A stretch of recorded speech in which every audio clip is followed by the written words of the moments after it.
Hey everyone, welcome to the semi script. Let's talk about Hrithik Roshan. क्या आपको पता है ऋतिक की लव मैरिज थी और दोनों, ऋतिक और सुजैन, दोनों एक दूसरे को बहुत पहले से जानते थे, मतलब चाइल्डहुड फ्रेंड थे। ऋतिक जब लॉन्च भी नहीं हुए थे, सुजैन उन्हें तब से जानती थी और सुजैन नहीं चाहती थी ऋतिक से कोई और शादी करे क्योंकि वो बहुत ज़्यादा हैंडसम थे और जब वो लॉन्च होंगे तो बहुत सारी एक्ट्रेस या फिर बहुत सारी फैन फॉलोइंग होगी उनकी, और ऐसा हुआ भी। इसीलिए सुजैन ने ऋतिक के लॉन्च होने से पहले ही अपनी इंगेजमेंट करवा ली थी। दोनों डिफरेंट रिलीजन से बिलोंग करते थे। सुजैन, आपने देखा होगा, सुजैन खान मुस्लिम धर्म से बिलोंग करती थी और ऋतिक हिंदू रिलीजन से बिलोंग करती। पर जो सुजैन की फैमिली थी वो बहुत ही वेल एस्टैब्लिश्ड और मॉडर्न फैमिली थी।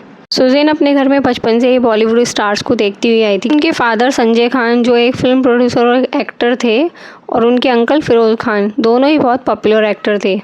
सुजैन के फादर ने सामान से शादी की थी और उनका कुछ टाइम तक रिलेशन चला था। जीनत और संजय की लव मैरिज थी, पर फिजिकल एब्यूज़ की वजह से ना संजय को जीनत ने छोड़ दिया था। उन्होंने काफ़ी सारे एलिगेशंस लगाए थे संजय के ऊपर, वो बिल्कुल भी खुश नहीं थी उनके साथ। फिजिकल एब्यूज़ और वायलेंस की वजह से ही संजय ने जीनत की राइट आई में इंजरी कर दी थी, जो कभी भी ठीक नहीं हो पाई थी। शायद ही ये बात किसी को पता होगी। डोमेस्टिक वायलेंस की वजह से ही जीनत ने संजय को छोड़ दिया था और वो दोनों सिर्फ 1 साल तक ही साथ में रहे थे। पहले से शादीशुदा थे। 1966 में उन्होंने जरीन कतरक से फर्स्ट मैरिज की थी और शादीशुदा होने के बाद भी उन्होंने दूसरी शादी की जीनत के साथ। जीनत को क्या क्या सफ़र करना पड़ा था, यहाँ पे मैंने सिर्फ आपको डोमेस्टिक वायलेंस, फिजिकल एब्यूज़, बस ये सभी बताया। उसके अलावा उन्होंने बहुत कुछ सहा था क्योंकि उनकी वाइफ भी उन्हें बहुत ज़्यादा टॉर्चर करती थी। वो हम अगली वीडियो में बात करेंगे, नेक्स्ट वीडियो में। एक वेल नोन फैमिली से आई थी और ऋतिक पहले से ही पॉपुलर थे क्योंकि उनके फादर राकेश रोशन एक एक्टर और डायरेक्टर थे। ऋतिक की फर्स्ट फिल्म कहो ना प्यार सुपर हिट गई थी और उसके बाद ही दोनों ने शादी कर ली थी ईयर 2000 में।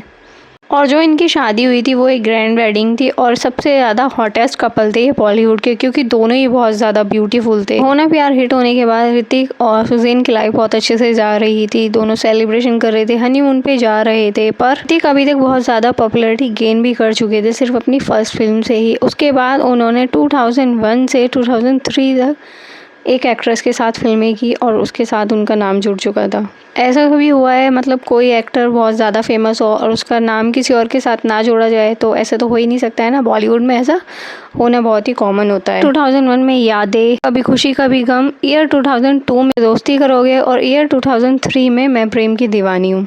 समझ गए होंगे मैं किस एक्ट्रेस की बात कर रही हूँ, करीना कपूर। ऋतिक और करीना की रिलेशन की रूमर्स आने लगी थी, दोनों एक दूसरे को डेट कर रहे हैं और दोनों की ऑन स्क्रीन केमिस्ट्री भी ऑडियंस को बहुत अच्छी लग रही थी। और ये भी कहा गया था कहो ना प्यार में भी करीना ही आने वाली थी अमीषा की जगह पे। पहले ऋतिक के फादर और करीना की मदर नहीं चाहते थे करीना उस फिल्म को करे, क्योंकि करीना की मदर का कहना था इतना आउटडोर शूट, इतना ओपन शूट वो नहीं कर पाएंगी। अभी बहुत कुछ कहा जा रहा था उनके रिलेशन के बारे में, जो मतलब सोचना आप सोच भी नहीं सकते हो। बहुत ज़्यादा क्लोज रिलेशन चला गया था उनका। सुजैन को लग रहा था उनका रिलेशन कुछ लॉन्ग डिस्टेंस पे जा रहा है ऋतिक के शूट्स की वजह से, और इसीलिए वो नहीं चाहती थी वो करीना के साथ फिल्म करें। और पर अगर करीना से आप आज भी पूछोगे तो वो बोलेंगी हम बहुत अच्छे फ्रेंड्स हैं और उससे ज़्यादा कुछ नहीं है, और इसीलिए वो ऋतिक को हमेशा प्लेजर करेंगी। उनके साथ जो भी उन्होंने काम किया वो बहुत अच्छा था। और अभी लोग ऋतिक के रिलेशन को नहीं भूल पाए थे। ऋतिक का नाम अब किसी और एक्ट्रेस के साथ जुड़ रहा था, मैक्सिकन एक्ट्रेस बारबरा मोरे। ऐसी रूमर्स आने लगी थी ऋतिक बारबरा को डेट कर रहे हैं, और ये रूमर्स नहीं थी, रियल था, क्योंकि यही एक ऐसा रिलेशन था जिसके बाद सुजैन और ऋतिक का जो रिलेशन था बहुत ज़्यादा कमज़ोर पड़ गया था और दोनों एक दूसरे से अलग होने वाले थे। और ये 2014 में ऋतिक ने एक ट्वीट डाला, वो दोनों सेपरेट हो रहे हैं, और उसके बाद दोनों ने डाइवोर्स ले लिया। ज़्यादा क्यूट दिखने वाले कपल अब सेपरेट हो रहे हैं तो ऑडियंस को तो शॉक्ड होना ही था। एक एक्ट्रेस और थी जिन्होंने सिर्फ थोड़ी सी आग लगाई थी और जिसकी वजह से ऋतिक का रिलेशन शायद टूट गया था। मैं ऋतिक का नाम फिर एक और एक्ट्रेस के साथ जोड़ा, कंगना रनौत। कंगना और ऋतिक के आप देखोगे आपको इंटरनेट पे बहुत सारी फ़ोटोज़ और वीडियोज़ मिल जाएंगी साथ में। कंगना ने बहुत सारी कोशिश की ऋतिक और सुजैन के रिलेशन को तोड़ने की, क्योंकि जो कंगना के जो एक्सक्यूजेस और एलिगेशंस थे ना वो बहुत ही ज़्यादा अजीब थे। पर ऋतिक भी पीछे नहीं हटे थे। ऋतिक ने बोला था अगर तुम्हारे पास प्रूफ है तो तुम ला के दिखाओ। पर कहीं ना कहीं कुछ तो छूट ही जाता है ना। अगर कंगना गलत थी तो आप ऋतिक और कंगना का एक इंटरव्यू देख सकते हो जो बहुत ओल्ड इंटरव्यू है, उसमें आप देख सकते हो ऋतिक किस तरीके से स्टेयर कर रहे हैं कंगना को। और हो सकता है वो कुछ टाइम का अट्रैक्शन हो जो फिल्म से फिल्म तक ही रहा हो, कंगना को गलतफहमी हो गई हो या फिर कुछ सच ही था।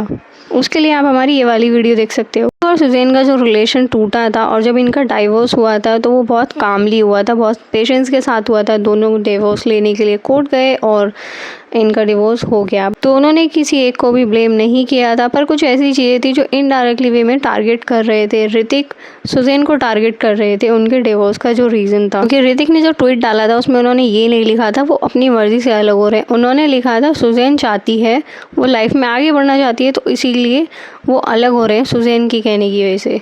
सुजैन की लाइफ में बहुत सारे अप एंड डाउन्स आए क्योंकि वो एक इंडिपेंडेंट वूमेन बनी और उन्होंने लाइफ में बहुत ज़्यादा लॉस भी देखा और बहुत बुरा टाइम भी देखा है। जैसे कि सुजैन का जो ग्रुप था, वो ग्रुप आप देख सकते हो कौन सा ग्रुप था। इस ग्रुप में जो लोग हैं उनका नाम ड्रग और अल्कोहल एडिक्ट में आ चुका है। बहुत ज़्यादा अल्कोहल कंज्यूम करती थी और ड्रग्स भी लिया करती थी।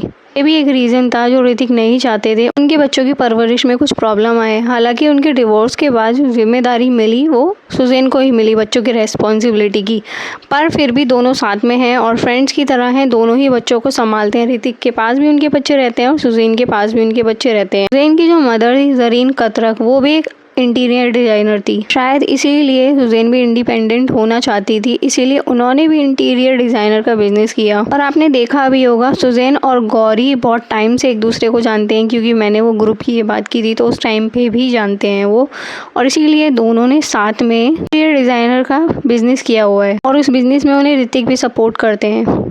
जो सुजैन की अल्कोहलिक वाली आदत थी वो अभी भी बनी हुई है, क्योंकि आप बहुत सारी वीडियोस देख सकते हो जिसमें वो अपने बॉयफ्रेंड के साथ पार्टीज़ में, जिनका नाम है अरसलन गोनी, फुल्ली ड्रंक दिखाई देती हैं। दोनों फुल्ली ड्रंक दिखाई देते हैं और ऐसा लगता है उन्हें देख के कितना ज़्यादा अल्कोहल किया हुआ है इन्होंने। शायद ऋतिक का डिसीजन गलत नहीं था, पर ऋतिक भी बहुत ज़्यादा इनोसेंट नहीं थे, क्योंकि अगर आप सर्च करते हो तो ऋतिक का नाम आपको बहुत सारी एक्ट्रेस के साथ दिख जाएगा जिनका नाम आप सोच भी नहीं सकते हो। जैसे कैटरीना के साथ भी ऋतिक का नाम जुड़ा हुआ था। एक्ट्रेस की बात तो हम कर ही चुके हैं। पर ईयर 2016 में सुजैन पर एक केस भी लगा था, जो फॉर्म स्टेट ने लगाया था। उनका कहना था सुजैन के साथ धोखा किया है। सुजैन अपने आप को एक आर्किटेक्ट, इंटीरियर डिज़ाइनर बताती हैं और उनके काम में बिल्कुल भी देख के लगता नहीं है कि वो एक प्रोफेशनल। कंपनी ने सुजैन पर 2 करोड़ की डिमांड की थी डिफेमेशन केस की। देखा जाए तो वैसे गौरी के इंटीरियर डिज़ाइन को भी लोग यही बोलते हैं, उन्हें देख के भी नहीं लगता है वो कोई इंटीरियर डिज़ाइनर है, पर क्या कह सकते हैं, इनका काम प्रोफेशनल ही करवाते हैं और मतलब सेलिब्रिटीज़ ही कराते हैं। ये इतने प्रोफेशनल है, कोई और कराता भी नहीं है। इनके चार्जेस बहुत ज़्यादा हाई होते हैं, गॉड नोज मतलब क्या है उसके पीछे का। अभी आप देख सकते हो ऋतिक सबा के साथ बहुत ज़्यादा बिजी हैं। कोई भी इवेंट होता है, कोई भी शो होता है, कहीं भी जाते हैं वो सबा के साथ ही दिखते हैं और सुजैन अपने बॉयफ्रेंड अरसलन के साथ दिखती हैं। दोनों एक दूसरे के साथ बहुत ज़्यादा खुश हैं और अपने बच्चे के लिए भी टाइम देते हैं, तो और क्या चाहिए। बॉलीवुड सेलिब्रिटीज़ हैं तो फॉरेन कल्चर को तो फॉलो करेंगे ही ना। That's it guys for this video. आपको क्या लगता है प्लीज़ कमेंट बॉक्स में ज़रूर बताना। ऐसे और वीडियोज़ के लिए मेरे चैनल को सब्सक्राइब करना मत भूलना। Thanks for watching. मिलेंगे अगली वीडियो में।